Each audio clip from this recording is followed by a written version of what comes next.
안녕하십니까. 김정민의 그레이트 게임 제4부를 시작하도록 하겠습니다. 오늘의 주제는요, 중동 분쟁과 난민, 북한의 커넥션에 대해서 하도록 하겠습니다. 최근에 난민 문제 많이 나오죠? 근데 이 난민 문제를 제 나름대로 지금 분석을 해가지고 보니까 기존에 우리나라 방송에 나온 것과 조금 추가할 수 있는 부분이 있어서 제가 하게 됐는데, 먼저 이 난민 문제를 이해하려면요, 그 중동의 분쟁에 대해서 먼저 이해를 해야 됩니다. 뭐 옛날 때 중동 분쟁 얘기를 뭐 다 할 필요 없습니다. 그러면 너무 길어지니까. 그러니까 그럴 필요는 없고 최근에 있었던 중동 분쟁만 보도록 하겠습니다. 지금 보시는 지도는 그 중동 지역의 그 각 국가들이고 그 분쟁이 지금 현재 있는 지역입니다. 그래서 이제 연도별로 제가 좀 정리를 해봤는데 2004년에는 예멘에서 후티 반란이라는 게 있었고요. 그다음 2011년에는 시리아 내전이 있었습니다. 그리고 2011년에는 또 이집트의 무바라크 정권이 탄핵당해서 무바라크 대통령이 쫓겨나는 일이 있었죠. 그리고 나서 2013년에는 이집트의 그 무바라크 대통령을 쫓아내고 대통령이 됐던 무함마드 무르시라는 대통령이 또 탄핵을 당해요. 그러면 쫓겨나는 사태가 발생했고 2015년서부터 사우디아라비아에서 그 왕자를 놓고 왕자들끼리 분쟁이 아주 격화되기 시작했습니다. 그리고 2015년에는 예멘의 내전이 좀 더 심해져요. 그러니까 2004년에도 이미 전쟁이 있었지만 2015년이 되면 점점 전쟁이 전적으로 확산되면서 심화가 됐습니다. 그리고 2017년에는 사우디아라비아의 후계자가 결정되죠. 그 32살의 그 모하마드 살만이라는 사람이 그 왕세자로 결정이 되죠. 그리고 나서 2017년 또 이제 그쯤 돼갖고 이제 최근까지 가장 가깝게 있었던 일들은 그 지역에 있는 쿠르드족의 독립운동입니다. 터키, 이란, 이라크, 시리아 이 네 군데에 걸쳐서 쿠르드족들이 그 거주하고 있는데 이 지역에서 지금 분리주의 운동이 일어나게 됐어요. 근데 이 지금 제가 지도에서도 보이지만은 이러한 각종 분쟁을 다 하나하나 체크를 하면은 거의 뭐 중동의 거의 전 지역에서 다 전쟁이 났다고 볼 수 있어요. 지금 현재. 그래서 굉장히 혼란이 있는데 이러한 분쟁은 제가 봤을 때에는 이스라엘의 보호와 매우 깊은 관계가 있는 것 같습니다. 왜냐하면 그냥 이 분쟁을 갖다 단순한 분쟁이라는 관점으로 보게 되면은 이게 왜 이스라엘하고 관계가 있을까라고 생각하시겠지만은 지금 제가 여기서 보여드리는 이 패턴은요, 시아파 이슬람하고 수니파 이슬람의 분쟁이 있어요. 이 안에는. 그리고 지금 각종 분쟁에는 지금 미국과 그 다음에 러시아가 각각 수니파 이슬람, 시아파 이슬람을 지원하면서 중동에서 전쟁이 나고 있는데 미국의 적대적인 세력인 시아파 무슬림들이 러시아, 중국 이쪽하고 힘을 합쳐서 중동에서 자신들의 그 세력 확장에 지금 힘을 기울이고 있는데 여기서 이들이 주로 타겟으로 하는 적국은 이스라엘입니다. 따라서 제가 이러한 지역에서 일어난 분쟁은 이스라엘의 보호와 매우 깊은 관계가 있다고 저는 지금 보고 있어요. 그래서 일단 우리나라에 들어오는 그 주요 난민인 시리아 난민, 그 다음에 예멘 난민에 관해서 한번 보죠. 그래서 그 나라들을 먼저 이렇게 살펴보면은 여기 보시면은 시리아 내전은 크게 5개로 나눠져 있습니다. 시리아 정부군, 그 다음에 시리아의 반정부군, 그 다음에 레반트, 그러니까 알카에다 집단들이 세운 어떤 지역이에요. 그 다음 아이시스 국가, 그 다음 로자바라고 해가지고 이게 바로 그 쿠르드족의 자치를 염원해 갖고 만드는 지금 분쟁적입니다. 그렇게 해서 시리아가 지금 5개로 쪼개져서 현재 내전 상태에 빠져 있고, 그리고 제가 지금 빨간색으로 이렇게 표시를 해놓은 부분이 뭐냐면은 서방 세계는 시리아 반정부군을 지원하고 있습니다. 그 왜 그러냐면은 여기서도 시아파와 수니파 이슬람의 그 갈등이 보이고 있는데 지금 현재 시리아 정부군은 시아파 계열이에요. 그리고 반정부군은 수니파 계열입니다. 그래서 여기서도 미국이 수니파 이슬람을 지원하는 걸 볼 수 있고, 그 다음에 예멘 내전입니다. 예멘은요, 원래 제가 이렇게 파란색을 표시해 놓은 적을 북예멘이라 그랬어요. 그래서 북예멘은 민주주의 국가, 남예멘은 공산주의 국가 형태로 있었다가 이것이 평화적인 통일을 했는데 통일을 하고 나서 정치적 갈등 때문에 남예멘, 북예멘 사람들이 또 한 번 전쟁을 하면서 내란 상태가 발생한 게 오늘날의 예멘 내전이에요. 근데 이 지역도 보시면은 5개로 나눠져 있습니다. 후티 점령지, 하디 점령지, 그러니까 여기 후티는 후티 정권 얘기하는 거예요. 그 다음에 하디 정권의 점령지, 그 다음에 남부 가도위원회, 여기도 알카에다와 아이시스가 있습니다. 여기는 쿠르족이 없으니까 크루족 그런 정권은 여기는 없어요. 그래서 여기 보시면은 제일 위에 있는 후티 정권의 점령지라고 되는데 이 후티 정권의 점령지가 바로 시아파 무슬림입니다. 그리고 그 반대의 세력으로 싸우고 있는 하디 정령지가 바로 수니파예요. 그래서 이 지역에서 벌써 시아파와 수니파 간의 이슬람의 전쟁이 있다는 게 보이죠. 그리고 사우디아라비아는 누구를 지원하느냐? 당연히 수니파입니다. 사우디아라비아가 수니파 이슬람이니까. 그리고 사우디아라비아의 왕세자로 이번에 결정된 모하마드 살만 왕자. 이 사람 왕세자로 확정되기 전에 어떠한 일이 있었습니까? 이스라엘 전투기 타고 이스라엘에 방문한 적이 있었죠. 그리고 트럼프 대통령이랑도 만나죠. 그리고 나더니 갑자기 미국의 용병들이 들어와서 사우디아라비아의 그 반대파 왕자들을 축출하는 일이 있었죠. 그리고 나서 왕세자로 결정이 됐어요. 그렇다면은 지금의 사우디아라비아의 왕세자는 친이스라엘적일까요? 반이스라엘적일까요? 당연히 친이스라엘적입니다. 따라서 이 예멘 지역에서 시아파 계열과 수니파 계열 이슬람 간의 내전이 일어났을 때 당연히 사우디아라비아는 물론 자신들이 수니파 이슬람이니까 수니파 계열인 그 하디 정권을 지원하고 그 다음에 이제 시아파 계열인 후티 정권을 지금 공격하고 있죠. 지금 그래서 사우디아라비아도 예멘에서 전쟁하고 있어요. 그래서 지금 수니파 이슬람들이 이스라엘과 함께 시아파 이슬람에 대항해서 싸우고 있다는 게 지금 중동 지역의 전반적인 어떤 분위기입니다. 뭐 반드시라고 할 수는 없어요. 왜냐 기본적으로 이슬람은 이스라엘을 싫어합니다. 기본적으로는. 하지만 지금 여러 가지 내부의 권력 투쟁이라든가 이런 것 때문에 뭐 국민 정서가 어떤지는 뭐 별도로 치더라도 정부 차원에서 입장에서는 현재 크게 수니파는 친이스라엘, 시아파는 반이스라엘로 대략적으로 나눠져 있어요. 반드시라고는 할 수 없지만 대략적으로 그렇게 나눠져서 지금 현재 싸우고 있습니다. 그래서 여기 빨간색 쳐놓은 것처럼 이 예멘의 경우에는 바로 하디 정권을 인정합니다. 그래서 국제사회에서도 그 후티 정권은요, 그 뭐라 그럴까 게레 정권이라고 해서 인정을 하지 않아요. 그리고 하디 정권을 인정해 줍니다. 하디 정권이 한때는 이 후티 반란에 의해서 수도까지 뺏기면서 망명정부를 세웠어요. 사우디아라비아에. 그때 당시도 사우디아라비아가 하디 정권을 많이 도와줬죠. 그래서 이 예멘의 그 남북 통일 간 내전에 대해서 쭉 보면 알 수 있는 게 뭐냐면 여기서도 보이지만요. 그 문재인 대통령이 얘기하는 그 연방제, 뭐 북한도 같이 얘기하죠. 그 고려 연방제가 실현 불가능하다는 게 이 예멘 사례가 아주 극렬하게 보여줍니다. 왜 그러냐면 얘네들은 통일을 할 때 그 전쟁을 하지 않았어요. 물론 그 이전에 전쟁은 있었습니다. 그 예멘 내전이라 그래서 전쟁이 있었지만은 나중에 하나의 통일 정부를 만들 때는 이제 평화적으로 했어요. 하면서 양적 정부를 인정하면서 그쪽 관료들을 받아들이죠. 그랬는데 시간이 흐르면서 북예멘에게 유리하게 돌아가자 이 과거 이 남예멘 쪽에서 반란이 일어난 거예요. 그건 또 어쩔 수 없어요. 왜냐? 북예멘이 경제적으로나 그 다음에 문화적으로나 훨씬 앞서 있었거든요. 남예멘은 사회주의 국가라서 경제도 안 좋고 뭐 여러 가지 여건이 안 좋았습니다. 그러다 보니까 투표를 하면은 북예멘 쪽이 훨씬 더 유리하게 되는 거예요. 그러다 보니까 자신들이 정권을 뺏길까봐 그런 반란도 일어났던 거고.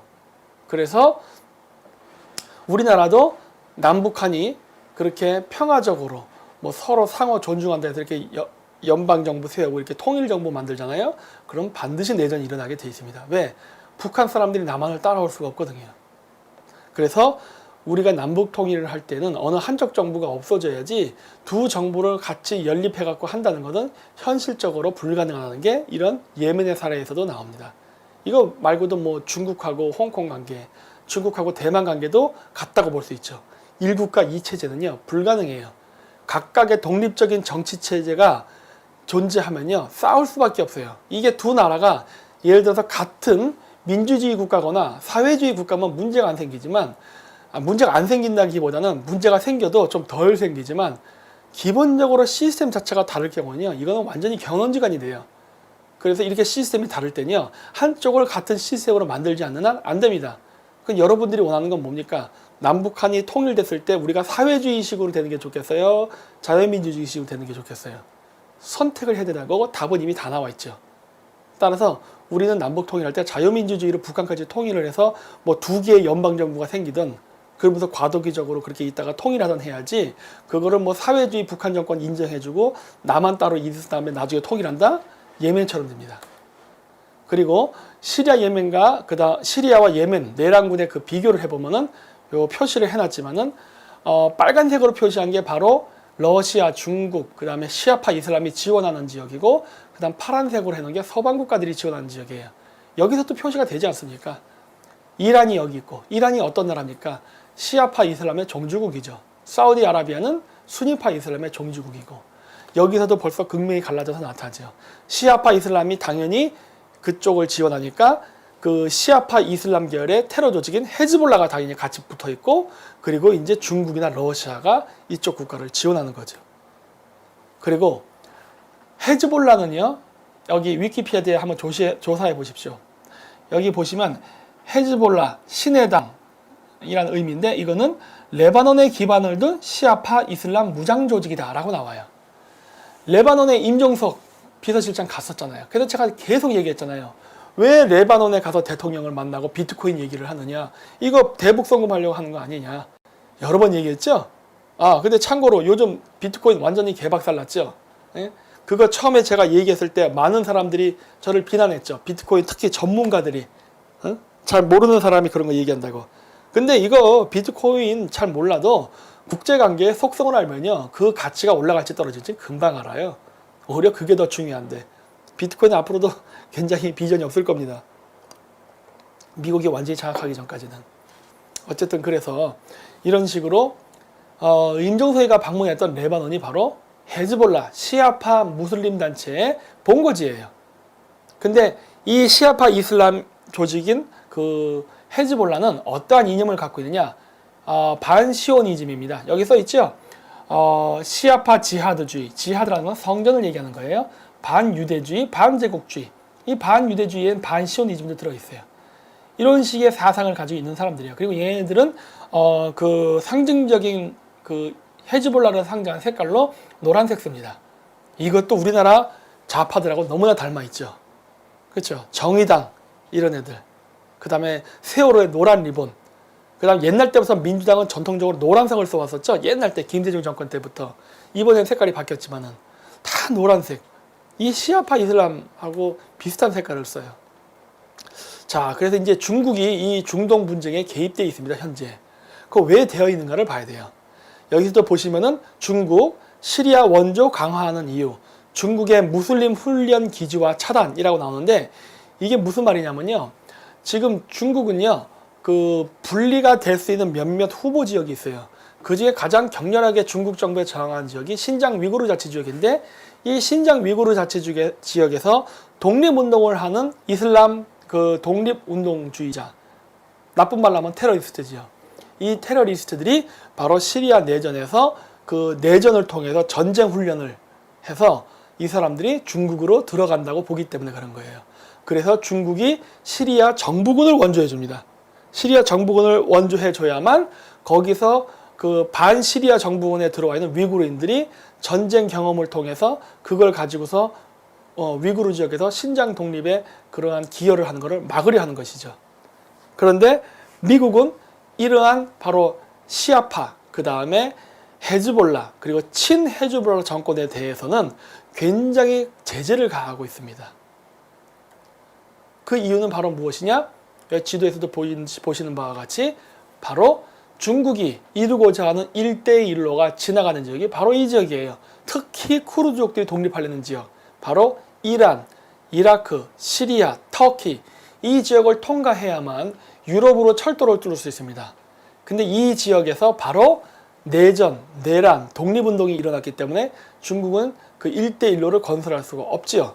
따라서 중국이 중동 분쟁에 개입된 것은 단순히 시아파 이슬람이 친중국적이기 때문이 아니라 중국의 시진핑 정부가 지금 사활을 걸고 추진하고 있는 1대1로를 성공시키기 위해서 자신들이 철도를 건설한 지역에서 일어난 정치적 혹은 이런 정치적 분쟁을 평정하고 거기다가 고속철도를 깔려는 계획도 포함되어 있습니다.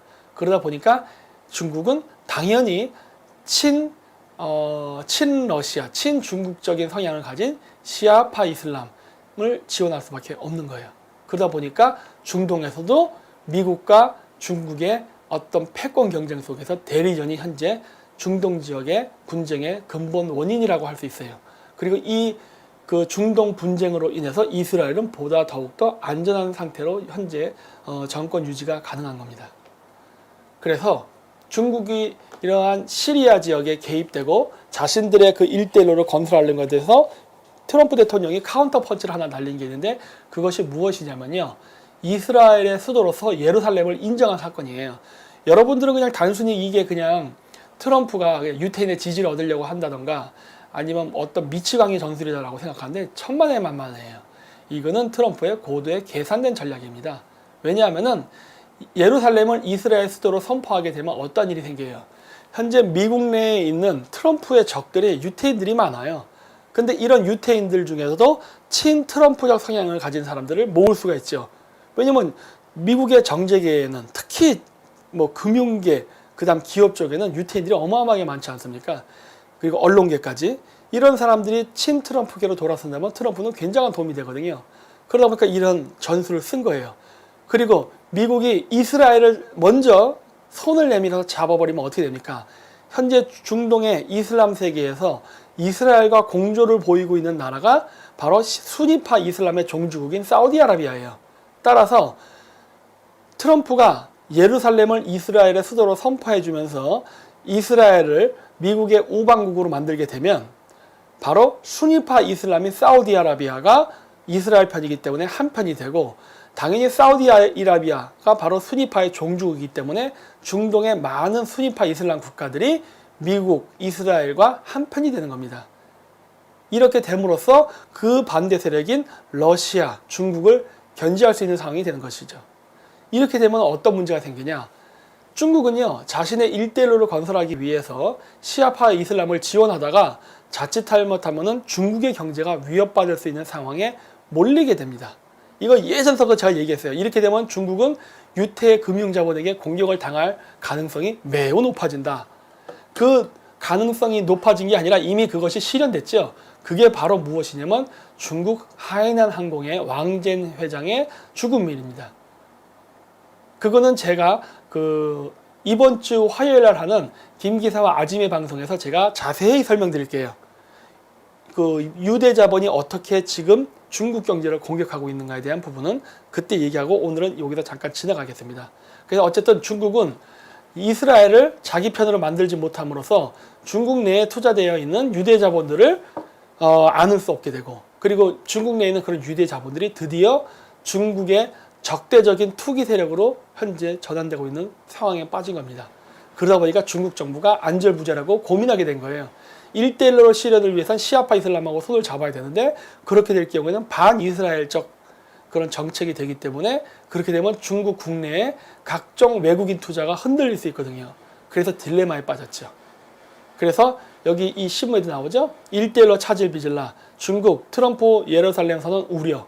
이게 바로 중국이 가장 두려워했던 부분이고, 그 다음 기사에도 나오지만은 이렇게 시리아 내전으로부터 귀환한 바로 지하디스트들이 위구르족의 독립을 위해서 싸우게 될 가능성이 높아서 이런 것들을 막으려고 한다. 근데 여기 보시면 벌써 3만 명이나 들어왔다는 얘기가 있잖아요. 그 얘기는 뭐예요? 중동에서 3만 명의 수니파 테러리스트들이 중국으로 이동했다는 소리입니다. 그러면 중동 지역에서의 수니파 테러리스트와 이슬람 테러리스트 간의 전쟁에서 누가 더 이기기 유리한 상황이 될까요? 시아파죠. 왜? 숫자가 더 많을 테니까. 3만 명이 빠져나갔으니까. 이렇게 되면은 중동에서 러시아의 세력이 강해지는 거죠. 왜? 시아파 이슬람은 친중보다는 친러에 더 가깝거든요. 사실은 정서적으로. 오랫동안 냉전시대 때부터 소련의 지원을 받아왔기 때문에. 따라서 이렇게 되면은 푸틴이 중동 지역에서 미국을 앞서는 보다 유리한 기득권을 제압할 수 있는 계기가 생기는 겁니다. 근데 이게 지금 현재 미국의 입장에서 좋을까요, 나쁠까요? 좋습니다. 제가 늘 얘기하지 않습니까? 미국하고 러시아는 바로 이런 식으로 서로 연행합종을 하면서 결국 중국을 물먹일 것이다. 이것이 지금 현재 중동에서 일어나고 있는 상황입니다. 그리고 바닷길도 마찬가지죠. 바닷길도 중국이 너무 많은 자본을 동남아시아에 풀어서 그 국가들을 빚더미에 앉게 함으로써 경제적 지배를 하려 하자 그 국가들도 지금 현재 반발을 하고 있죠. 이러한 문제 때문에 지금 중국의 1달러 계획은 중동에서 육지길이 막히고 동남아시아에서 바닷길이 막히면서 지금 실패하고 있어요. 이런 것들이 현재 중동 분쟁과 그리고 중동 분쟁을 개입해 있는 미국과 중국 간의 패권 경쟁의 큰 하나의 그림입니다. 그리고 그 시아파는요, 전통적으로 미국이나 이스라엘하고 사이가 안 좋았어요. 그래서 여기 보시면은 이스라엘 20년 내 최대 모의 군사훈련, 목표는 헤즈볼라 정복, 이렇게 나오잖아요. 그렇죠? 그래서 이스라엘은 헤즈볼라를 제거하기 위해서 어마어마한 노력을 많이 하고 있습니다. 왜? 이 헤즈볼라가 예멘, 시리아, 이집트 이런 데 들어가가지고 각종 군사 쿠데타나 혁명을 일으켜서 혁명 정권이 생기면 바로 반이스라엘적 정책을 펼쳤거든요.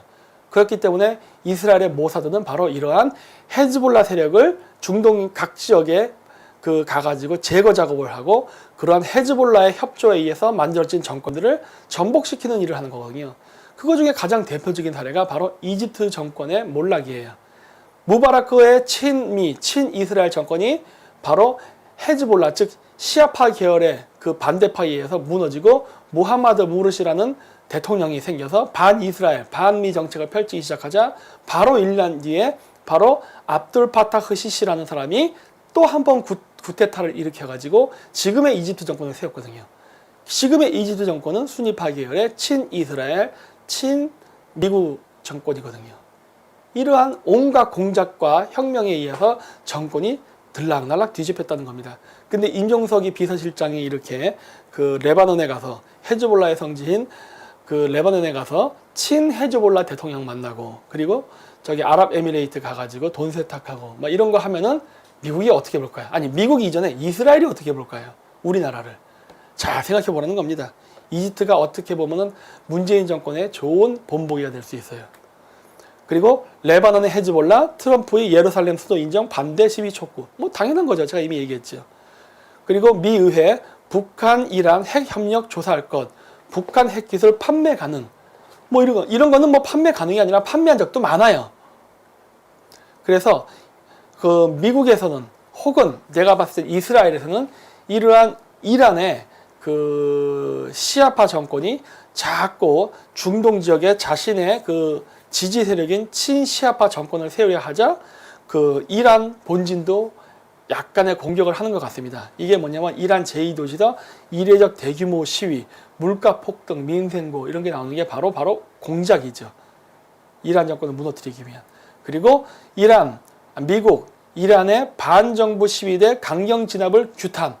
그러니까 반정부 데모대를 때리지 말라 이 얘기를 하는 거예요, 미국이. 그래서 세계가 지켜본다 얘기하고 트럼프도 이렇게 그 트위터를 날렸죠. 그러면서 이란의 반정부 시위대를 지지한다라는 성명도 발표했죠.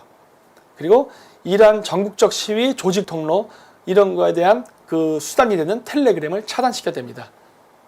예전에 그 아랍의 봄이라고 해서 혁명이 일어날 때에도 페이스북이 큰 공헌을 했다 그랬거든요. 마찬가지로 SNS가 혁명에 굉장히 중요한 통신 수단으로 쓰입니다. 그래서 이란 정부가 지금 텔레그램을 차단하고 있죠. 그리고 뭐 헤일리, 이란 국민과 함께 하겠다 뭐 이런 얘기도 나오고 그 다음에 이러한 많은 문제가 이란에서 생기자 중국 정부가 어떻게 합니까? 중국은 항상 친시아파라고 그랬죠. 그러자 중국 정부가 뭐라 합니까?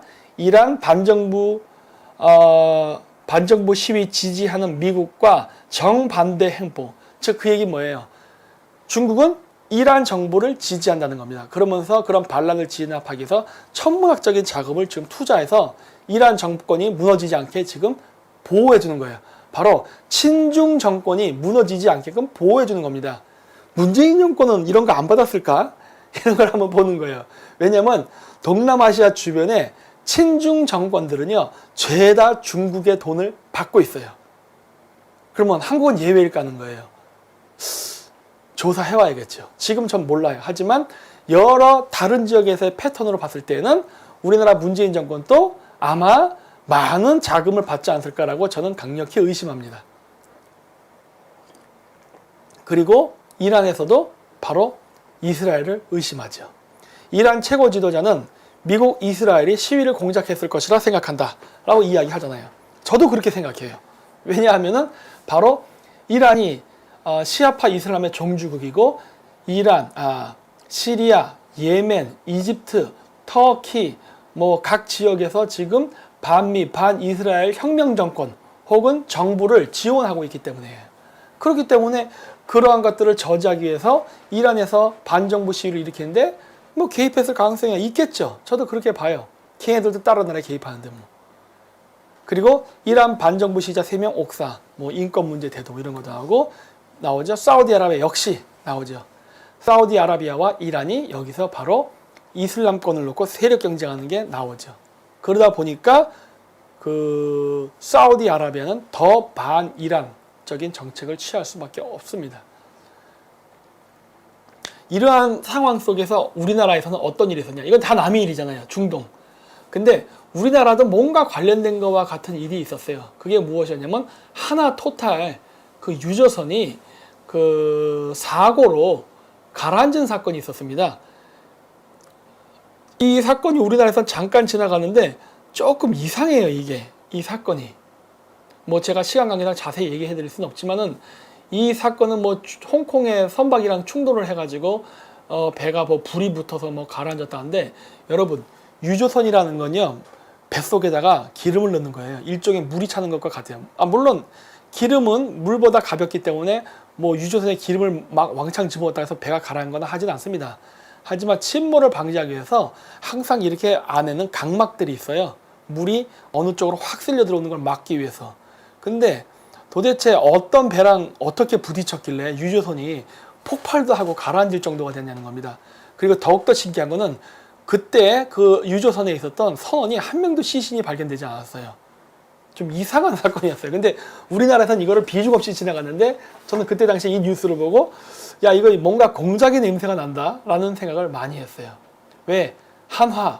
한화가 지금 중동에서 하고 있는 예를 들어 사업들을 보면은 미국이나 이스라엘에서 별로 안 좋아할 만한 사업들을 많이 해요. 친중적인 사업들도 많이 하고. 그리고 토탈 어디 겁니까? 이거 프랑스 회사잖아요. 프랑스 전형적인 반미국가죠. 항상 미국이 중동에서 어떤 분쟁을 해결하려고 싸울 때 항상 반대편에 서서 중동 국가를 지원했던 데가 프랑스거든요. 프랑스가 원래 전형적인 좌파의 나라 아니에요. 그래서 이게 한화 토탈 유조선이 이 침몰했다는 기사를 보니까 이거 굉장히 흥미롭네 라는 생각을 했어요. 그리고 가장 이상했던 거는 선원이 없다는 거. 그 중국 선박은요, 그 배가 부딪히고 나서 침몰할 때 다 탈출했습니다. 근데 이란은요, 없었어요. 왜 시체가 없어졌을까? 여기 나오죠, 이미? 그래서 한국행 유조선 중동부 해안에서 화물선과 충돌 후 전소, 그리고 32명 실종. 이상한 거 이거. 절대 이럴 수가 없거든요. 시체는 나와야 돼요. 시체도 안 났어. 자, 그래서 그렇다면은 이 시아파 이슬람은 우리와 어떠한 관계가 있나를 봐야 되는데 먼저 북한 먼저 보죠. 시아파 이슬람은 민주당의 그 김대중 정권 때부터 굉장히 그 많은 그 관계가 있었던 것 같아요. 근데 이게 보면은 그 문재인 정권 때랑도 비슷한 게 많아요. 자, 그 김대중 정권 당시에 민주당과 그 다음에 현재 문재인 정권의 그 민주당을 보면은 많은 것들이 이 도플갱어처럼 같은 것들이 많은데 다 시기는 김대중 정권 말, 뭐 박근혜 정권 말 이렇게 돼서 그 당시에 민주당은 친북적이었습니다. 김대중 때도 그랬고 지금도 그렇고 대미 관계 적대적이에요. 그 다음에 북한 관계 친북적입니다. 똑같죠? 그 다음에 그때 당시 사람들이 잘 모를 수 있는데 미사일 배치에 대한 논의가 있었어요. 김대중 정권 때. 그게 바로 MD 플랜입니다. 근데 김대중 정권에서 그걸 반대했죠. 근데 문재인 정권 때 어땠죠? 사드 배치 반대했죠? 똑같아요. 그리고 촛불 집회가 있었어요. 촛불 데모. 우리 때에는 세월호 사건을 이용해서 했죠. 이때 당시에는 뭐가 있냐? 여중생 압사 사건이 있어요. 그게 효선이 미선이인가? 이름이? 있었죠? 그 압사 사건이 일어나고 나서 그리고 나서 촛불 집회가 대규모로 커졌어요. 그랬는데 그때 당시에 촛불 집회는 반 김대중 그 데모가 아니라 반미 데모였죠. 왜? 김대중 정권은 좌파였기 때문에 좌파를 욕하지 않거든요. 어쨌든 촛불 집회가 있었어요. 그리고 그 계기가 되는 아이들의 죽음이 있었습니다. 문재인 정권 전에는 세월호, 김대중 정권 때는 그러니까 노무현 정권이 탄생하기 전에는 바로 그 압사 사건이 있었고 그때 당시에 어떤 일이 있었냐면은 그 미국이 그 예멘으로 북한이 무기 수출한 게 있었어요. 미사일. 그거를 적발한 사건이 있었어요. 이때도 북한하고 예멘 거래가 있었어요. 그래서 그 거래를 막고자 하는 사건에서 예멘이라는 국가가 등장합니다. 북한과 예멘 간의 거래, 무기 거래에서.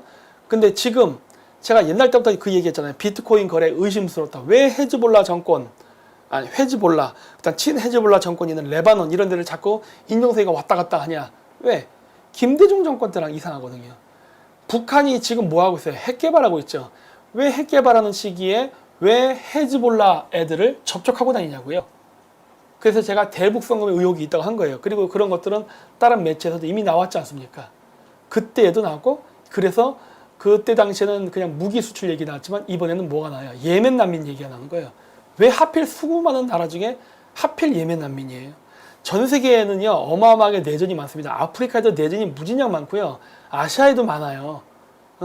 근데 허구 많은 내전으로 난민이 생긴 그 나라 중에 왜 하필이면 예멘이냐는 거예요.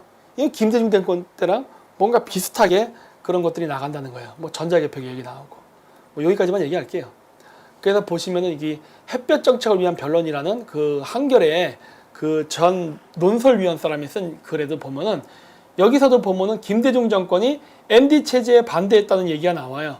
그래가지고 김대중이 그 미국을 방문했을 때 노골적으로 무시했다는 내용이 나옵니다. 근데 이거 우리나라 때도 똑같았죠. 문재인 정권이 사드 배치 반대하고 계속 못하게 질질 시간 끌고 뭐 갑자기 4대가 뭐 배치돼서 깜짝 놀랐다 막 그리고 이상한 소리 했잖아요. 원래 4개가 한 세트인데. 그래가지고 온갖 미국의 사드 배치를 못하게 방해했는데 문재인 대통령이 미국 갔을 때 어땠어요? 엄청나게 천대받았죠? 똑같잖아요. 근데 이제 한 가지 조금 다른 부분이 있다면은 그때 당시에 그래서 미국은 김대중 정권 이후에 새로운 정권이 교체될 때 우파 정권이 생기게끔 유도하고자 그 이회창 그 후보를 굉장히 그 뭐랄까 VIP 대접을 해줬죠.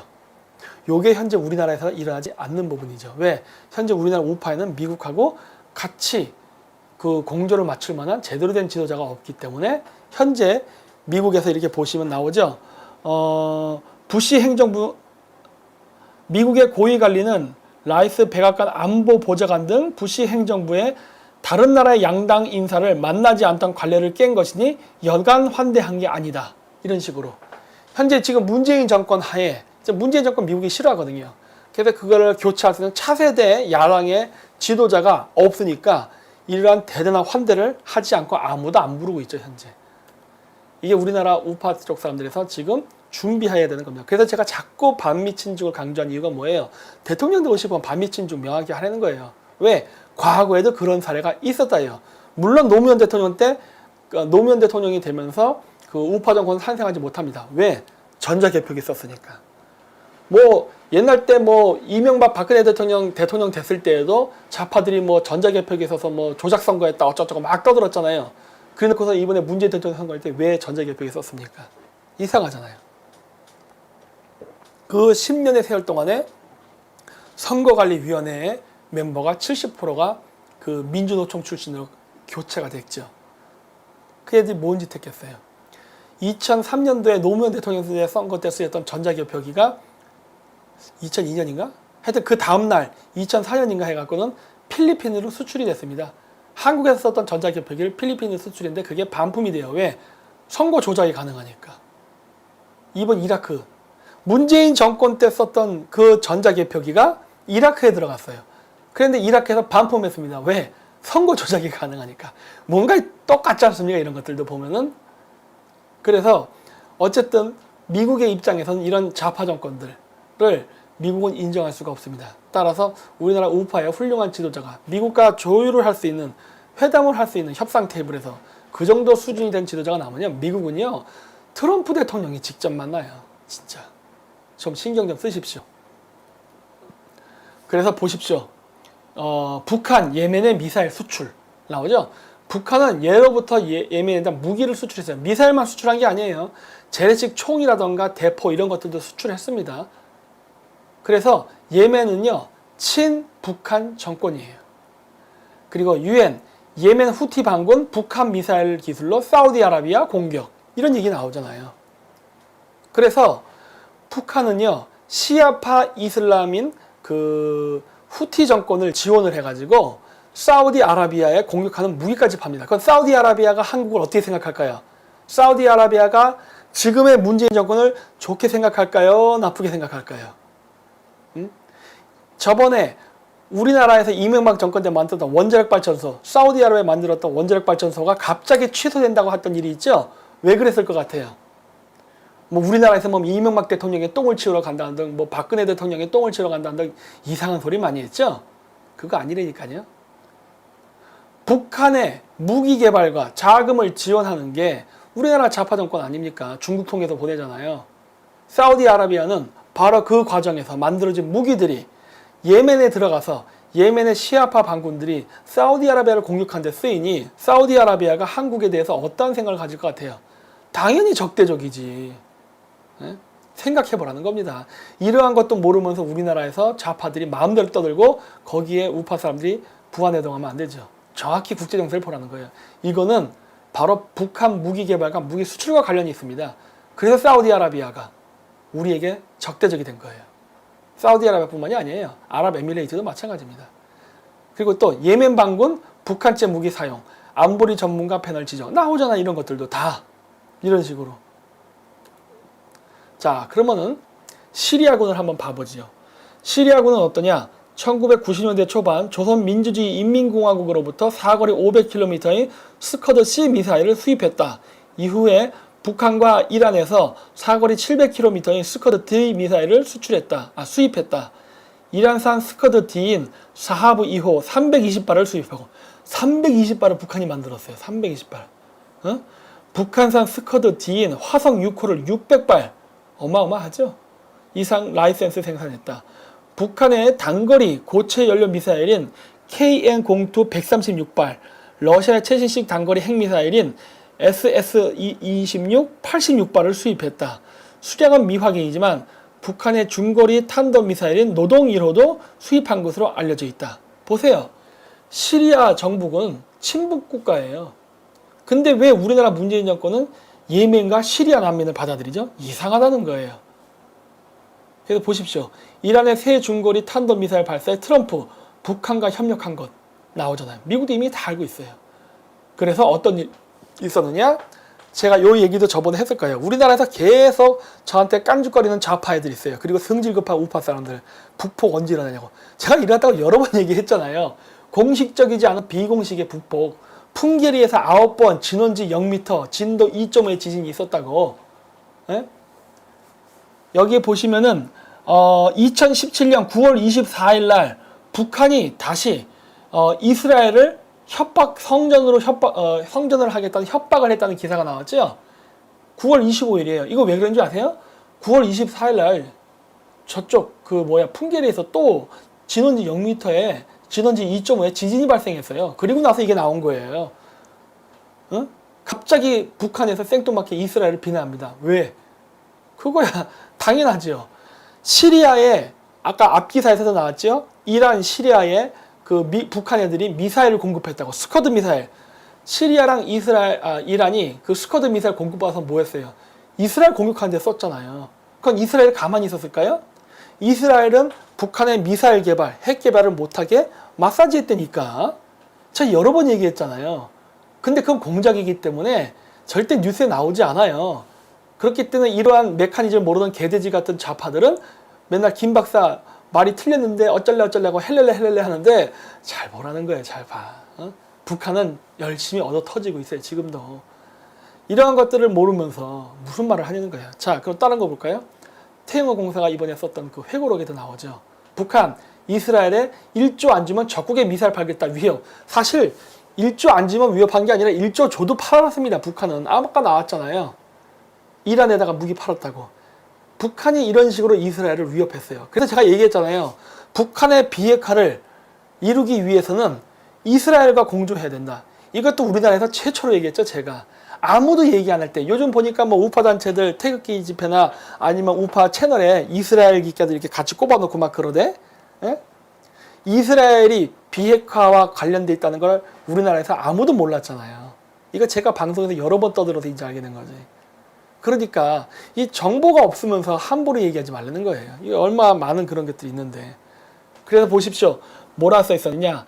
지난 1999년 스웨덴의 한 카페에서 당시 스웨덴 주재 북한 대사인 손무신 대사가 이스라엘 대사를 만나 현금 10억 달러, 현재 가치 약 1조 1141억 원을 주면 이란을 포함한 이스라엘 적국에 미사일 기술을 판매하는 계약을 취소하겠다고 말했다고 월스트리트 저널이 태영호 전 영국 주재 북한공사의 회고록을 인용해 9일 보도했다.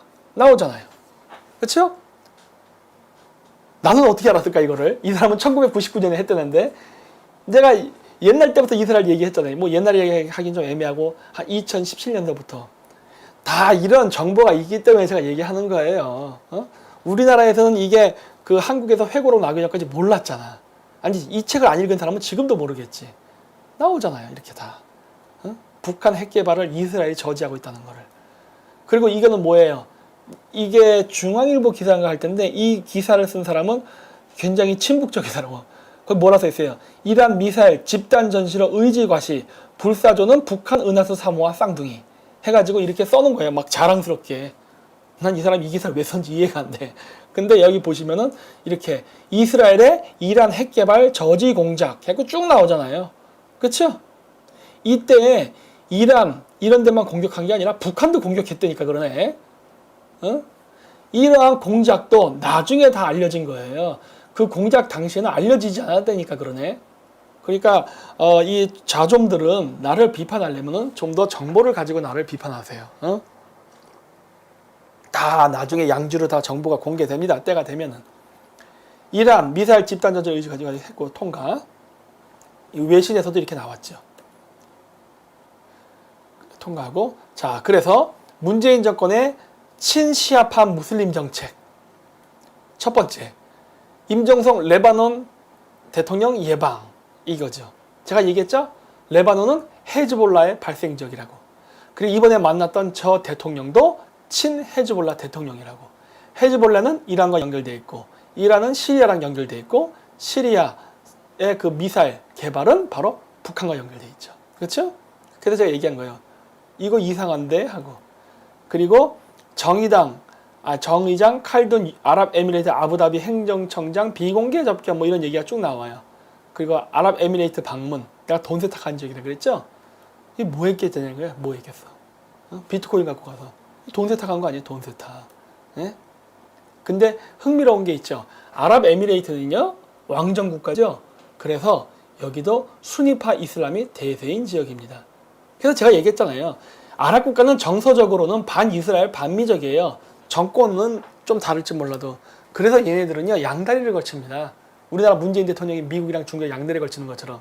물론 양다리 걸치면 쥐어 터져요. 아랍에미레이트도 쥐어 터졌어요. 옛날 때. 여러 번 쥐어 터졌어요. 그건 제가 나중에 또 시간이 되면 그때 다른 아랍에미레이트만 특집을 해서 얘기할게요. 그랬는데 어쨌든 아랍에미레이트가 어떤 행동을 했느냐? 우리나라에서 원유를 빼갑니다. 왜 빼겠을까? 아랍에미레이트는 수니파 계열의 왕정 국가인데 이런 수니파 계열의 왕정 국가를 무너뜨리려고 하는 이란계, 그러니까 친이란계 시아파 헤즈볼라 세력을 지원하는 문재인 정권을 아랍에미레이트는 어떻게 바라봐야 될까요? 이거 적국 아니에요? 사우디아라비아, 아랍에미레이트가 왜 원자력 발전소 문제에 대해서 이상한 행동을 했으며 원유를 빼가고 하는가 잘 생각해 보라는 거예요. 이게 바로 북핵 개발하고도 연결되어 있는 겁니다. 북한에 어떻게든 돈을 퍼주려고 별짓을 다 하는데 그러다 보니까 결국 우리나라의 생명줄인 원유를 수입해야 되는 국가들도 다 적으로 만들고 있는 거예요. 이게 바로 문재인 대통령의 어마어마한 외교 실정입니다. 자, 제주도 예멘 난민. 이 제주도 예멘 난민 중에 시아파 무장 반군이 있다는 증언이 나오잖아요. 이거 왜 그래요? 시아파 무장 반군이 누굽니까? 헤즈볼라 아니에요. 그렇죠? 임종석이가 만났던 애들. 이게 왜 이렇게 연결되어 있지? 이것도 또 한 축으로 보이네. 근데 임종석이가 주사파 출신 아닙니까? 북한도 갔다 왔죠? 친북 인사 아닙니까? 한편이네. 나오는 거예요. 이런 것들을 보면은. 그렇죠? 그리고 뭐 여기 그 유럽에서 이렇게 애기 시신 세구가 발굴돼 가지고 그 물에 빠져 익사한 거 이런 거 보여주는데 이거 다 시체팔입니다. 어떻게 한 지역에서 애가 3명이 물에 빠져 죽은 채로 나와요? 이거 죽여버린 거 아니에요? 이거 죽여가지고 여론 뒤집어가지고 동정 여론 사가지고 정권 잡으려는 행위. 물론 우리나라에서 이런 비슷한 행위가 있었죠. 예? 근데 이게 보시면 나오죠? 똑같은 3명의 아이가 다른 지역에서 발견되는 사진들이 나와요. 이거 그래서 제가 시체팔이라고 하는 거예요. 자, 그리고 이슬람 자본 침투, 대구 도심에서 아슈라 집회라는 걸 했답니다. 이거 대구는 우파의 성지 아닙니까? 근데 대구에서 어떻게 좌파 애들이 이렇게, 특히 이슬람 애들. 근데 이것도 잘 보세요. 아슈라 집회라고 했어요. 아슈라 집회가 뭔지 아세요? 옛날 때, 이게 한 1200년 전인가? 그때 그 후세인이 그 칼리프한테 죽은 거에 대해서, 암살당한 거에 대해서 그 원통이 하는, 그래가지고 나온 그 어떤 일종의 풍습이에요. 그런데 이 아슈라라는 이 집회는요, 시아파 무슬림이 하는 겁니다. 시아파. 즉, 대구 도시에서 아슈라 아슈라 집회를 했다는 이슬람 애들은요, 시아파예요. 그래서 제가 우파 사람들 얘기하는 거예요. 우리나라 우파는 보통 목사들 주도로 많이 하다 보니까 기독교적 시각으로 해갖고 막 이 얘기해요. 그래서 모든 걸 다 막 이슬람 사탄 척 하는데 그런 식으로 외교하는 거 아니에요. 시아파 이슬람 때를 잘 보려면 수니파를 이용해야지. 왜 이슬람을 싸잡아서 적으로 해서 수니파 시아파를 다 적으로 돌리려 합니까? 어? 우리 편 만들면 우리 편 만들고 적인 놈은 적으로 만들고 EJ 할 줄 알아야지. 이게 우리나라 우파 사람들의 조급증과 바로 그 종교적 맹목적 종교주의 때문에 그런 거예요. 정치를 그렇게 했다가는요, 져요. 그런 식으로 하면 안 돼요. 얘네들은 시아파 이슬람이에요. 따라서 시아파 이슬람이기 때문에 명확하게 구별을 해서 얘들을 따로 대응해야 되는 거예요. 다 이슬람을 적으로 만들지 마십시오. 그러다 진짜 우리가 복잡해집니다.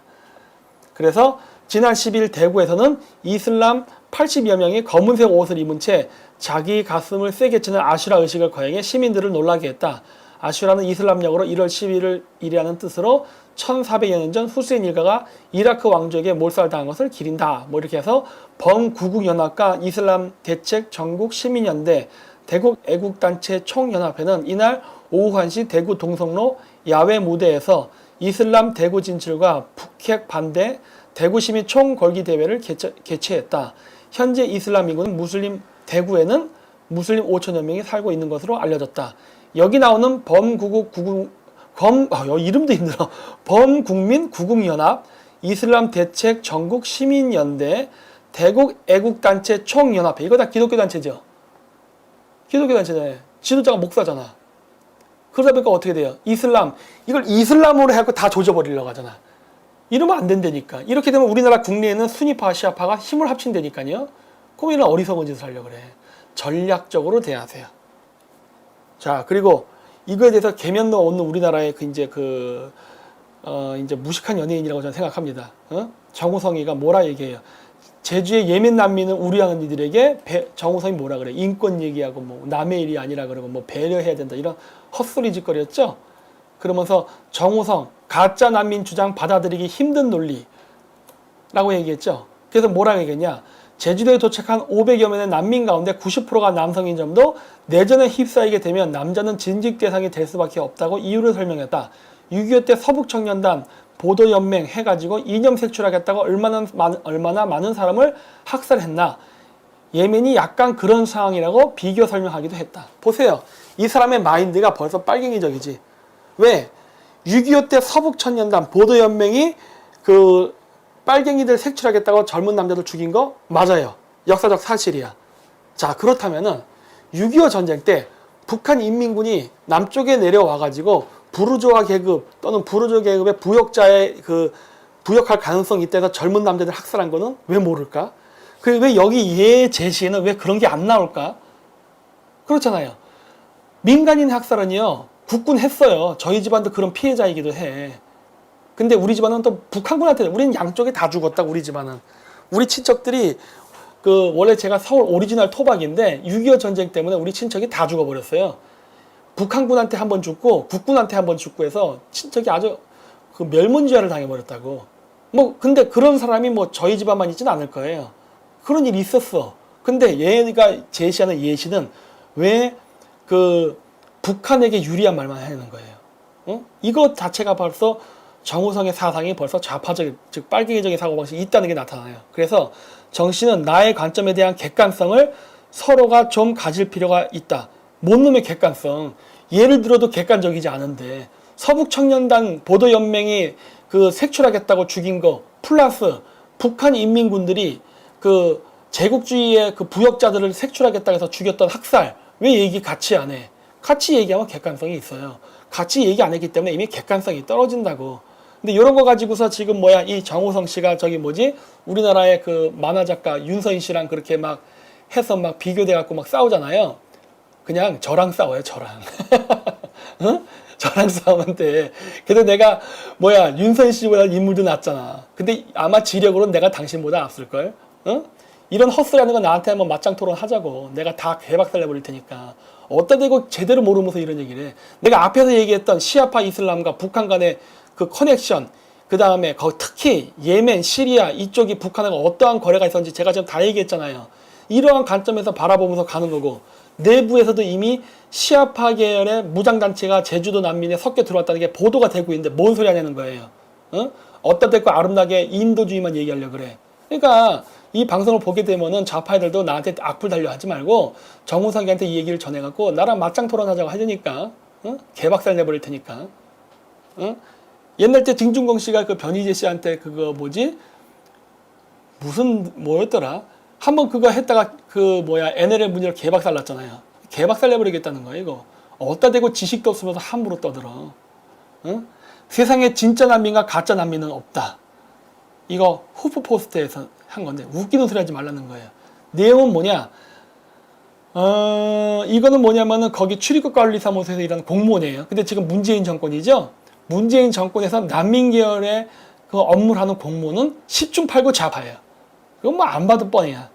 어쨌든 그 사람과 인터뷰했던 내용이에요. 아까 그 신문 기사에 뭐였느냐, 질문이 한국 정부는 출도 제한 조처로 예멘 난민의 거주지를 제주도로 제한했고 예멘을 무사증 입국 제외 국가로도 지정했습니다. 이를 어떻게 보는지요? 라고 기자가 물어봤더니 그 난민 관련 공무원이 뭐라 대답했느냐, 대한민국은 하나의 국가고 한 나라 안에 있는 난민 신청자에게 차별이 없어야 한다는 원칙이 있습니다. 그 말은 맞아.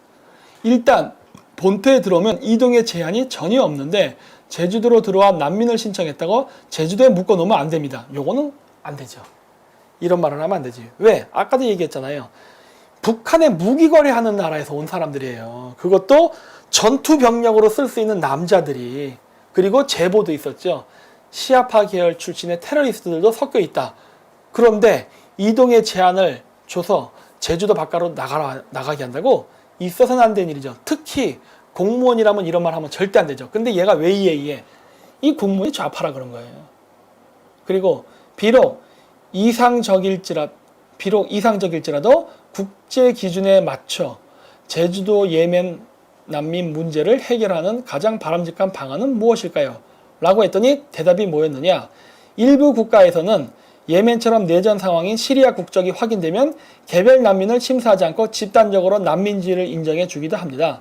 한국은 시리아 출신 사람 대부분에게 인도적 체류 자격을 줬지만 개별 난민 심사는 다 했습니다.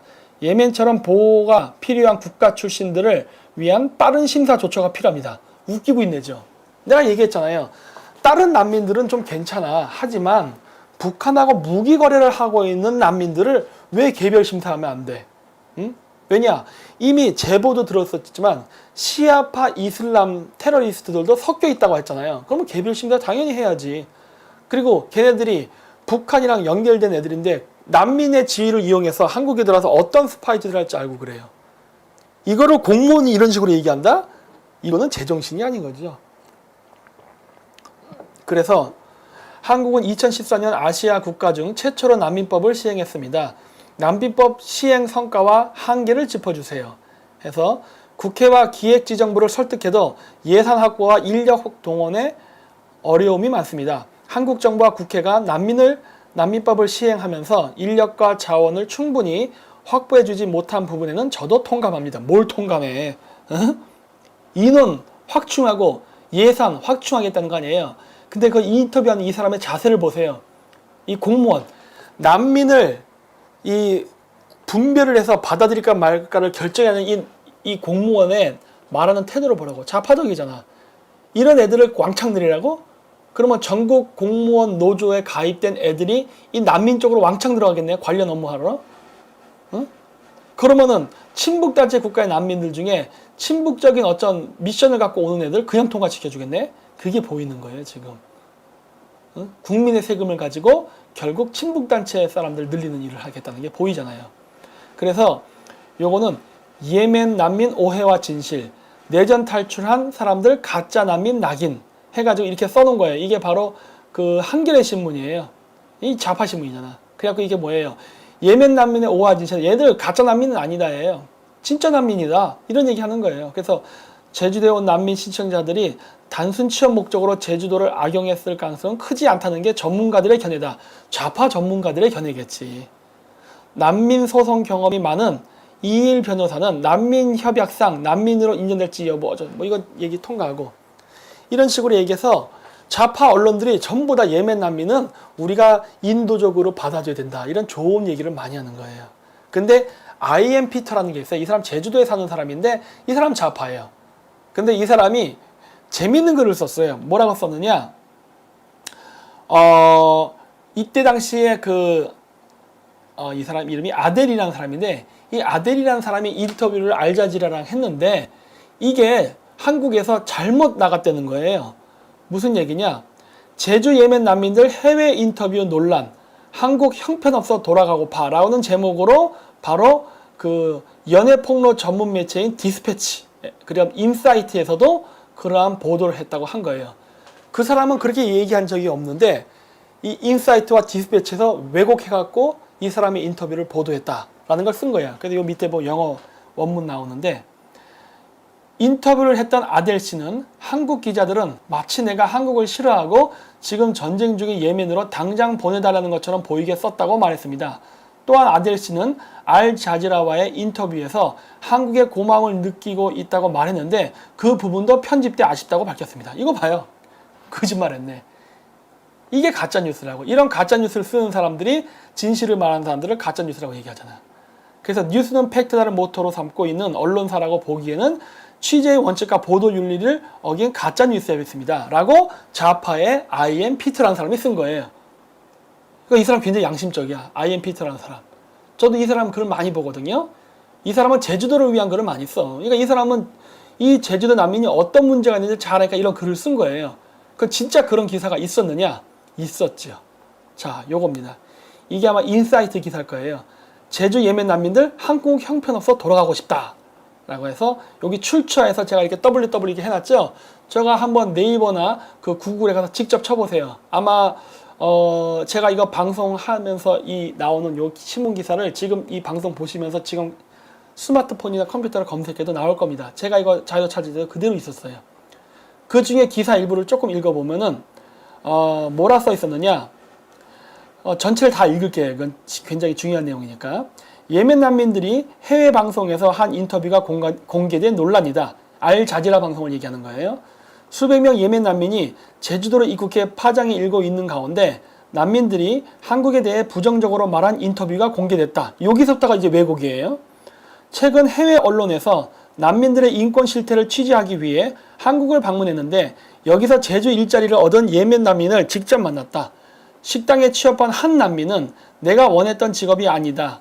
취업 신청을 했는데 이런 일이나 하라고 줬다며 불만을 드러냈다. 한 예멘인, 여기서 한 예멘인이 바로 왼쪽에 있는 아델이라는 사람이에요.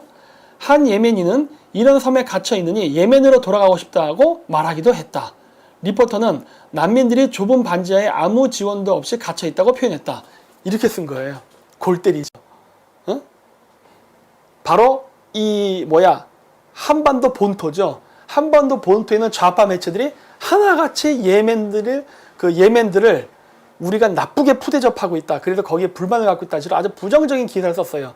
근데 같은 좌파라도 I.M. 피터 같은 사람은 뭐라 썼어요? 그거 가짜뉴스야 하고 딱 얘기한 거예요.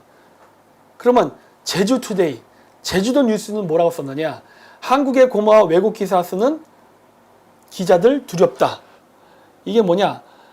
한국에 대해서 고마워하는데 이거를 갖다가 왜곡해서 쓰는 기자들이 두렵다. 이거 제목 읽겠으니까 되게 헷갈리는데. 그래서 뭐라고 나오느냐? 몇몇 인터넷 언론들이 한 해외 언론에서 진행한 예멘 난민 인터뷰를 왜곡 게재해 논란이 일고 있다. 당사자인 아델 씨를 직접 만났다. 아델 씨는 왜곡 기사에 혀를 내둘렀다. 잠자리를 제공해주고 있는 한국인을 통해 관련 기사에 대한 이야기를 전해 들었다는 A 씨는 그 얘기를 듣고 너무 놀랐다. 나는 기자에게 예멘의 평화가 찾아오면 가족들이 있는 곳으로 돌아가고 싶다고 말했을 뿐이라고 밝혔다. 봐요. 그렇죠? 우리나라 좌파 매체들이 이런 식으로 왜곡하는 거예요. 근데 원래 제주도는 제주도 문화 자체가 제주도 사람은 제주도인을 위해서 살아요. 그러다 보니까 좌파 우파보다는 그냥 제주도를 위해서 삽니다. 그러다 보니까 제주도에서도 좌파 계열의 언론이라 하더라도 이렇게 이 부분에 대해서 명확하게 다른 목소리를 내요. 너희들 거짓말하지 마 이렇게. 근데 왜 우리나라 이 본토에 있는 한반도 본토에는 그 좌파 매체들이 왜 이런 기사를 썼을까요? 아까 그 공무원이 마지막 인터뷰 내용이 바로 핵심이에요. 예산이 부족하고 인력이 부족하다. 이게 필요하다예요. 그래서 이 자금 확보하려고 그런 흑백선전 전략을 펼치는 거거든요. 그래서 내가 아까 그 인터뷰했던 그 공무원이 좌파놈이라고 한 거예요. 왜? 자기네 전국 공무원 노조 출신 애들을 바로 이 난민 관련된 업무로 해갖고 왕창 집어넣고 예산 받아내려고. 그래서 중국을 통해서 한국으로 들어오는 난민들을 아주 쉽게 무사 통과시키는 공작 펼치려는 거거든요. 그래서 뭐 67만 원 든 지갑 되찾아준 제주 예멘 난민 해서 나오는데 이게 시계가 굉장히 명품이에요.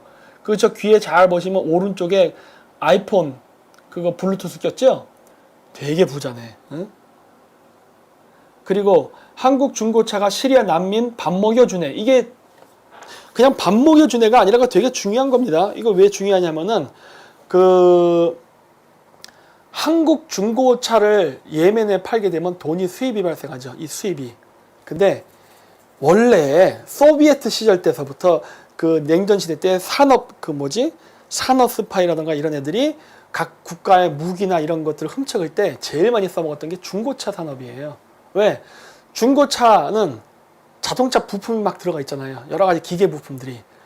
그런데 이런 중고차가 나갈 때 그 자동차 부품 사이에다가 슬쩍 자기네들이 필요하던 탱크가 됐던 총이 됐던 이런 부품들을 집어넣어 놓으면은 그거 어떻게 할 거예요?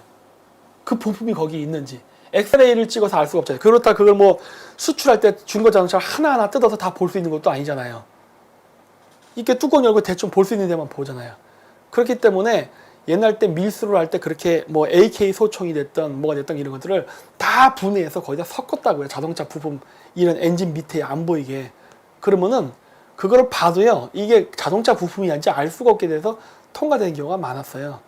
지금 한국 중고차를 시리아 난민이 그것도 아까 얘기했죠. 친북단체 북한하고 비핵화를 가장 방해하면서 미사일 산업을 서로 이렇게 주고받는 그 정보와 기술을 주고받는 나라의 난민이 우리나라에서 중고차를 갖다가 수출한다 그러면 북한에서 생산할 수 없는 미사일 부품들이 있습니다. 북한에서.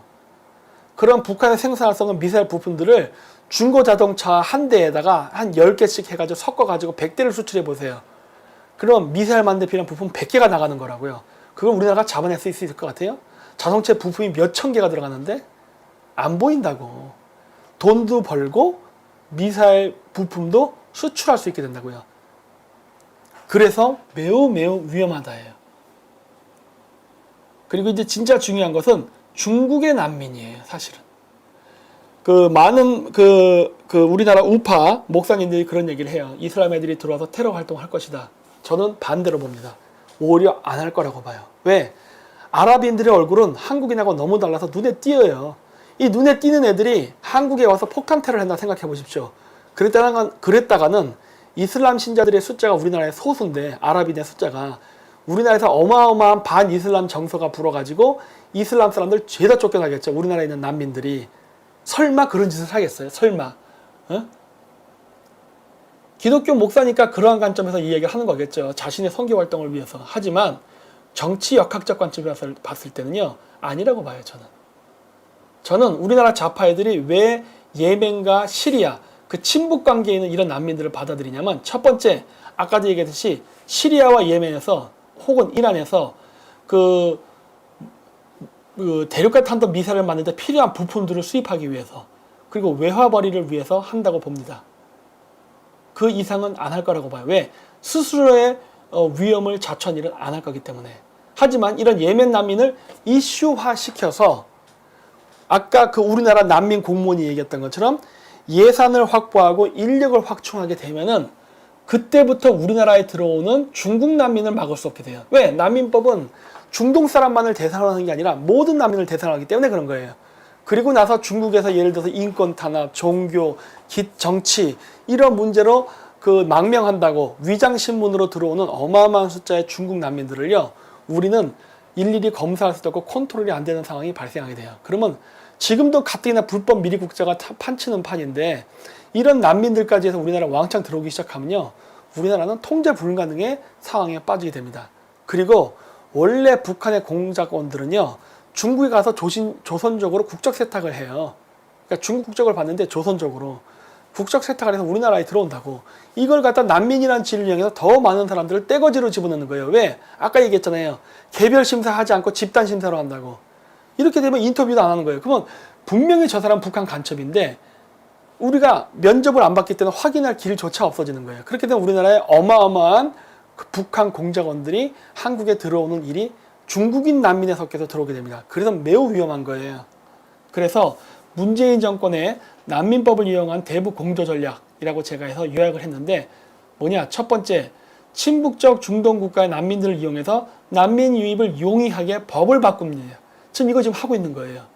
법이 바뀌어지면은 대량의 중국 난민 유입이 용이해져요.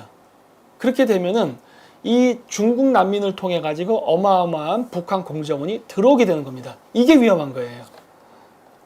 그리고 북한 간첩의 입국이 용이해지죠. 그리고 이슬람 난민을 이용한 대북 송금, 그건 아까 제가 중거정책 얘기했죠. 이렇게 되는 것이고, 그 다음에 난민을 관리하겠다는 명목으로 아까 예산하고 인원을 확충해야 된다 했죠. 근데 얘네들이 전국 공무원 노조, 즉 민주노총 출신 애들로 채워지게 되면 어떻게 될까요? 그 난민 심사하는 애들은요, 북한의 간첩들을 무사 통과시키게 된다고요. 그래서 제가 위험하다는 거예요. 근데 바로 이러한 짓을 왜 하느냐예요. 그러니까 아까 처음에는 막 중동 분쟁 얘기 나왔고, 중동 분쟁에는 미국과 이스라엘이 순위파와 함께 시아파랑 전쟁을 한다는 얘기도 했죠. 그리고 그 과정 속에서 북한은 시아파 이슬람하고 공조를 해가지고 각종 핵 개발을 위한 그 공조를 하면서 자금을 받고 무기 개발해서 팔고 이런 일을 한다고 했죠. 그리고 그러한 그 관련 국가인 시리아와 예멘의 난민들이 지금 우리나라로 들어오고 있다. 여기까지 얘기했잖아요. 그러면 이것은 무엇과 관계가 있냐?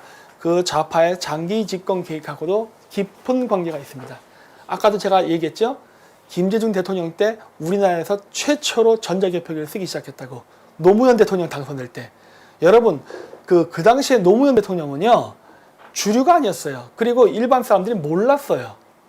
몰랐었던 걸 김대중 정권, 좌파 정권이니까 계속 노무현을 띄워주는 언론 공작도 하고, 그리고 전자개표기를 썼어요. 근데 나중에 전자개표기는 걔네들도 고백했잖아요. 그건 조작이 가능하다고. 김어준의 파파이스 한번 보세요. 거기 다 나와요. 아주 구체적으로 설명을 해놨어요. 근데 그렇게 비판을 해놓고서 왜 문재인 정권 때 또 전자개표기 씁니까? 그때 당시에 박근혜 대통령, 이명박 대통령 선거 때 전자개표기 쓰고 부정선거였다고 다음번 선거 때는 수개표 해야 된다고 그랬어요. 근데 왜 이번에 수개표 안 하고 왜 전자개표기 씁니까? 이상하잖아요. 그거는 조작이 가능하니까 그런 거예요. 그래서 아까 제가 했던 그 김대중 대통령 때 썼던 그 기계, 2003년 연도 맞았네요. 그 노무현 대통령이 당선되던 당시에 썼던 그 전자개표기는 납품 비리가 있었어요. 즉 김대중 정권하고 이해관계를 같이 하는 회사가 이 전자개표기를 만들었습니다. 그러면 김대중 대통령 정권과 이해관계를 같이 하는 업체가 만든 이 전자개표기는 단순히 돈만 오가는 관계 플러스 알파가 있지 않을까 하는 거예요. 왜? 전자개표기는 아까 얘기했듯이 조작이 가능하다고 했잖아요. 친 김대중 적이면은 김대중 대통령이 원하는 후보를 뽑을 수 있게끔 조작이 가능하지 않겠습니까? 그 기계가 거기까지는 유추해 볼 수 있죠. 또 하나 뭐가 있어요? 우리나라 선거관리위원회 직원이 전공로입니다. 아까 얘기했듯이 전국 공무원 노동조합 70%예요. 70%.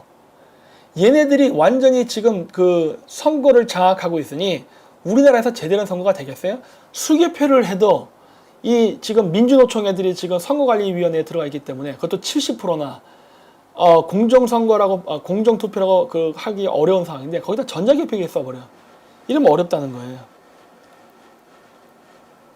그런데 이 투표기가 2004년도, 그러니까 제가 아까 앞에서 했잖아요. 김대중 대통령 정권의 입맛에 맞는 업체가 선정되고 납품비리, 금품 수수가 있었고 그랬던 전자개표기는 조작이 가능한데 그러면은 노무현 대통령 선거 때 선거 조작이 있지 않을까라고 제가 의심한다 했잖아요.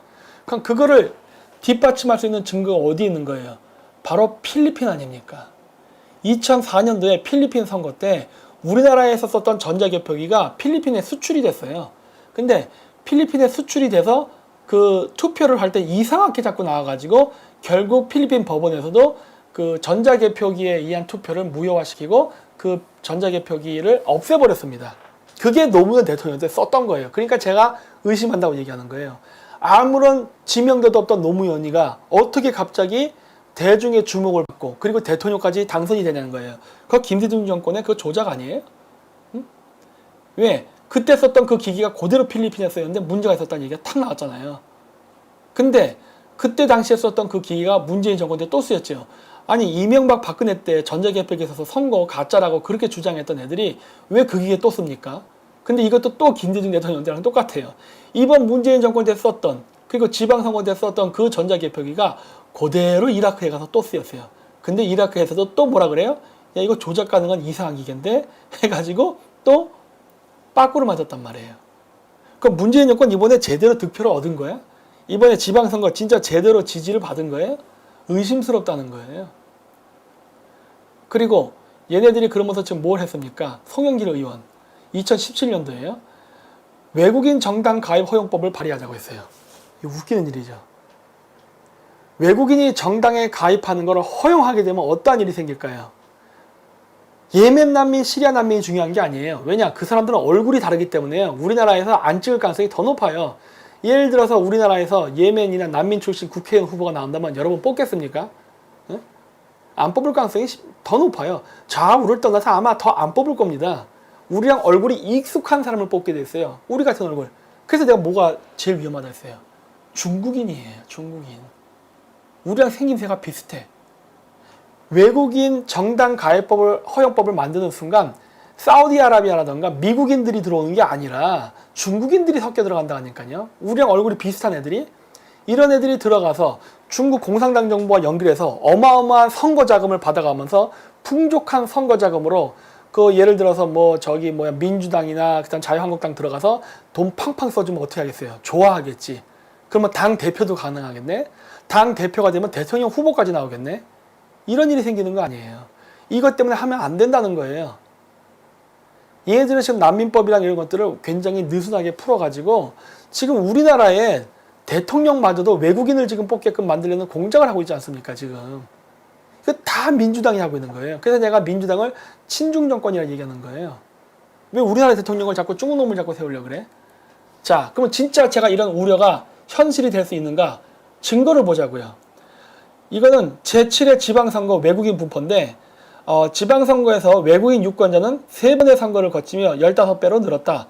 2006년에는 6,726명이었으나 이번 선거에서는 10만 6,205명이었다. 벌써 보십시오. 10만 명이 넘었어요. 10만 명. 그리고 외국인 유권자 76.5%는 중국 동포다. 나오잖아요. 그렇죠? 중국 공산당 애들이 외국인 정당 가입을 허용하는 법안을 만들게 되면은 우리나라의 정당이 다 집어넣습니다. 지금도 우리나라 집어넣잖아요. 몽골, 그 다음에 뭐 필리핀, 그 다음 뭐 다른 외국인들도 집어넣었죠. 우리나라. 자유한국당에도 들어갔었잖아요. 그런 애들이 단순히 필리핀, 몽골 이런 애들이 아니라 중국인들이 들어온다니까. 중국 동포가 들어오죠. 쉽게 얘기하면 중국 동포. 요즘은 조선족이라 얘기 안 하고 중국 동포라 그러네. 중국 동포 출신 국회의원이 자유한국당 내에서 탄생하는 거예요. 우리나라에서 그런 일 한 번 있지 않았나? 새누리당 때? 인터넷 한번 검색해 보세요. 중국 동포 국회의원 이렇게 치면 나올 거예요. 네? 그래서 그런 사람들이 우리나라에 들어가면은 중국 정부가요 어마어마한 정치 자금을 지원해 줍니다. 정치 자금은요 너 돈 가져 이렇게 주는 게 아니에요. 합법적으로 정치 자금을 줘야 되기 때문에 후원의 형식을 빌리는데 외국인한테 후원을 받을 수는 없어요. 외국 정부로부터 국회의원은. 그렇기 때문에 어떻게 해요? 사업이란 형태로 돈을 받습니다. 사업. 그냥 중국 기업하고 사업하는 거야. 본인이 하지 않고 보통 친척이나 동생 이런 가족들이 하는 경우가 많죠. 그래서 그 사업 관계를 묵혀서 중국 공산당 정부가 정치 자금을 후하게 주는 거예요. 그 사람이 만든 물건 다 사주고 이런 식으로 해서 그 돈을 줘요. 그러면 그 넉넉한 자금을 가지고 자기 정치 세력을 확장시켜 나가는 거예요. 그게 중국이 동남아시아 그 다음에 뭐 유럽 이런 데서 하고 있는 짓입니다.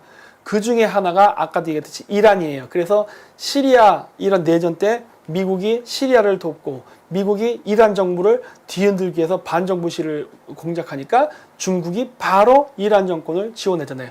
막대한 지원이라고 그 기사에 써 있었잖아요. 그 막대한 지원이 무기인 줄 아세요? 돈이에요. 돈. 우리나라에도 똑같은 일이 지금 벌어지고 있는 겁니다. 그래서 제가 얘기하는 거예요. 우리나라에서 문재인 정권을 대체해서 우파 정권이 나와야 될 필요가 있는데 반중 친미를 이야기하지 않고 어떻게 그 사람이 대통령 후보가 될 수 있겠냐는 거예요. 중국의 자금을 받는 우파 정치는요. 우파 아닙니다. 공산당이에요. 왜? 중국은 공산당 정권이라니까. 절대 잊지 마세요. 중국은 공산당 정권이고 지금 미중 패권 경쟁이 왜 일어났어요? 중국 주변에 있는 국가들을 중국 정부가 돈으로 매수하면서 친중 정권을 세우고 있다니까요. 친중 정권이 생기지 않은 지역에는 그 야당 중에 유력한 후보를 어마어마한 돈으로 매수를 해갖고 친중파를 만들어요. 그게 김대중 정권 때부터 시작됐다니까. 우리나라에서는. 그때는 민주당만. 하지만 그 이후에는 자유한국당, 그러니까 새누리당이죠. 거기도 어마어마하게 돈을 쏟아 부었어요. 그래서 제가 계속 얘기하잖아요. 자유한국당에 중국 돈 안 받아먹은 정치인 있을까? 있긴 있어요. 많진 않지만. 주류에서 밀려나 있죠. 하지만 주류 세력들은 다 중국하고 쩐으로 연결되어 있습니다. 그래서 여러분들이 앞으로 2년 뒤에 국회의원 선거를 할 텐데 또 우리나라 국회의원 선거 하전에 지금 제 방송을 보시고 한번 찾아보라는 거예요. 인터넷 검색하면 자료가 무진장 많은데 왜 검색 안 해볼까 하는 거예요. 어? 좌파 우파 떠나서 여러분들은 우리나라에 외국인 국회의원, 외국인 대통령이 생기는 걸 원해요? 어? 그걸 찾아보라니까 그러네. 그래서 이런 것들을 잘 알아야 우리가 앞으로 이 미중 패권 경쟁 속에서 대한민국이 어떻게 살아남을 수 있을지 그 방법이 보이는 겁니다. 지금 중국이 미국이랑 사이가 안 좋아져서 경제가 나빠지고 있죠. 하지만 지금 그 미국하고 같은 노선에 들어선 나라들은 다 경제가 성장하고 있습니다. 일본도 이번에 좀 손해를 봤지만은 손해를 보면서 이익 보는 것도 있어요. 우리는 일방적으로 손해 보죠. 그리고 오늘인가 아까 좀 전에 보니까 뭐 환율이 1달러당 1130원까지 올라갔더라고요. 응? 그러니까 그걸 보라는 거예요. 그걸 봐. 제가 환율 얘기할 때도 또 좌파 애들이 또 시비 걸고 난리쳤죠. 비아냥거렸죠. 보세요. 점점 악화되고 있죠. 130. 얼마까지 우리나라가 올라갈래나. 응? 그러니까 이러한 전체적인 그림과 흐름, 국제정세 이런 걸 알지 않고서 경제를 얘기하고 정치를 얘기한다? 그거 다 거짓말입니다.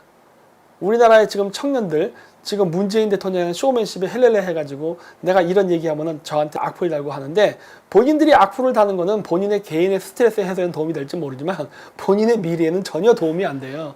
왜? 당신은 실업자 될 거잖아. 응? 그러니까 본인이 살기 위해서라도 모든 정보는 본인이 직접 찾아서 스스로 검증하세요. 맨날 남의 거 보고 얘기하지 말라니까. 그래서 제가 늘 얘기하잖아요. 제 방송을 듣고 제 말을 그대로 믿지 말고 스스로 검색해봐라. 늘 얘기하잖아요. 그리고 제가 신문기사 이렇게 엄청나게 몇십 페이지, 몇백 페이지씩 보여주는 이유가 뭐예요? 좀 보라는 거예요. 보라고. 네.